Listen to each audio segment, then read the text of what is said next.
Alright, you guys, let's go ahead and get started here, guys. We are starting off in this case, guys, with lesson 1.1, which is talking about GCF and LCM in this case, guys. The goal is first to actually identify the GCF and the LCM of basically any number by finding its common factors in this case. Just a few vocab terms in this case, guys, that we'll go ahead and be talking about. Starting off with the first one in this case, guys, factor, right? Factor in this case, guys, is actually talking about a number in this case that divides into another number evenly. So for example, let's say have, I don't know, let's say 12, right? I have the number 12. This is actually a whole number. 12 is a whole number. And I want to go ahead and actually find its factors, right? Factors in this case, guys, I need to think of it as what numbers can I multiply to give me 12, right? If I think of it from the top of my head, I know that 1 times 12 gives me 12, right? 1 times 12 gives me 12. I also know that 2 times 6 gives me 12. And I also know that 3 times 4 gives me 12. So all of these numbers in this case, guys, all of these numbers here are actually factors of 12. Factors of 12 in this case. So all of those actually multiply to 12. Those would be factors, right? So whenever we're talking about a factor in this case, guys, we're talking about what number in this case or what whole number can divide into another one to give you an even answers. All right. Moving on to the next one in this case, guys, is greatest common factor, or mostly known as a GCF. In this case, guys, GCF. And that actually talks about the largest. Let me actually highlight. The largest whole number in this case, guys, largest whole number that divides evenly into two or more numbers, right? So just like we have here on top with 12, this here is a factor. The greatest common factor actually talks about finding a number in common, right, that divides evenly into two or more numbers. So we're going to go ahead and actually do a few examples. In this case, we're first looking at the GCF, and then we'll go ahead and move on to an LCM.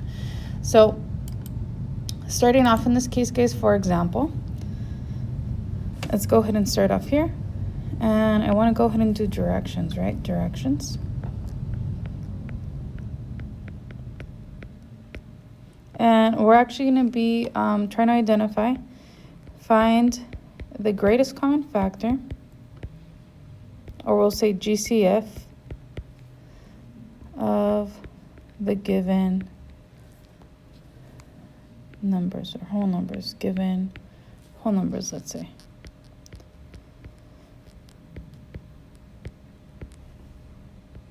All right. So let's go ahead and start off in this case, guys, with A, problem A. And let's see in this case, guys, in problem A, I have in this case the numbers of 24 and 36. And what I want to go ahead and do in this case, guys, is I actually want to go ahead and find all the factors in this case or numbers that multiply into both 24 and 36. And we'll go ahead and find the number that they have in common, right? If we don't know this from the top of our head in this case, guys, we do have in this case our factor chart here, right, that you guys all have available. So we would have to be taking a look in this case at 24, which is here. And I believe the other one was 36, which is there. So I'll go ahead and list them in this case, guys. I'll go ahead and list them. And I'm going to go ahead and start off first with the factors of 24. And these are basically, once again, guys, numbers that multiply to give me 24. So I know it's 1 times 24. This one's probably one that's always forgotten, 1 and 24. 2 and 12, so 2 times 12 gives me 24. Also, 3 times 8 gives me 24, and 6 times 4. If we don't know this in this case, guys, what I would recommend for you guys to do is to actually use a calculator in this case. Use a calculator here. And I'm going to go ahead and use my scientific calculator here. And I would get 24, let's say, divided by 2. If it gives me an even value, which in this case it does, which we know decimals, then that's going to be it. Then I move on to 3, right? 2. Move on to 3. That also works. Move on to 4. That also works. If I try with 5, that doesn't work. And if I move on to 6, it's already going to be repeating. So those are actually all of them, right? Moving on to 36. Factors of 36. I'm going to go ahead and do the same thing. Or you could take a look in this case, guys, at your worksheet here. So I know it's 1 times 36. And let's go ahead and take out the calculator here. So 36 divided by 2, okay, that also works. So it's 2 times 18. My result there was 18. What about by 3 now? 3 times 12 also works. What about 4? 4 also works. 5 doesn't work. 6 actually does work. And that's actually going to be it. If I continue with 7, is not going to work. 8 is not going to work. And then we're going to repeat back to 9. So it circles back in this case, guys, to 9. So we're done here. Now, if I take a look in this case, guys, at the values, they actually have a couple of them in common. They obviously have a 1 in common, 2 in common, 3 in common, 4 in common, and they also have a 12 in common. Now, what we're trying to find in this case, guys, is the GCF, the greatest common factor. So out of all of those, the one that is the biggest one is actually going to be 12. So my answer here, my GCF for 24 and 36 is going to be 12.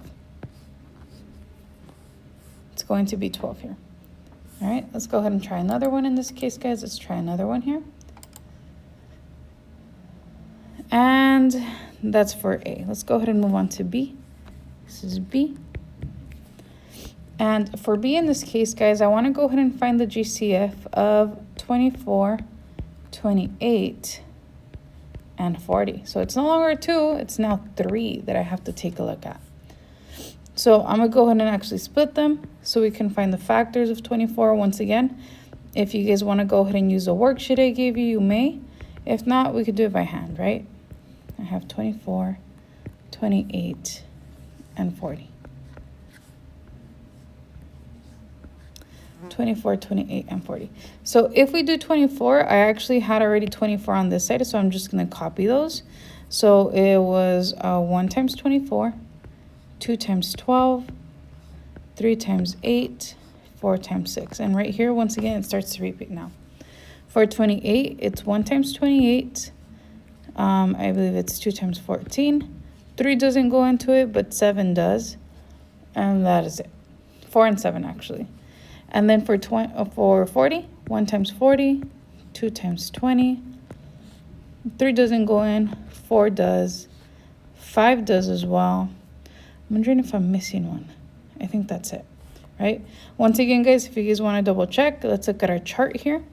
So we're looking at 24, 28, 28, and 40. And if you take a look at those in this case, guys, what they have in common, they have a 1 in common, a 2 in common, 1 and 2. They also have a 4 in common in this case, guys, a 4 in common. And that's actually about it. Notice how some of them, like the 8 repeats on the 24 and the 40, but it doesn't repeat over here.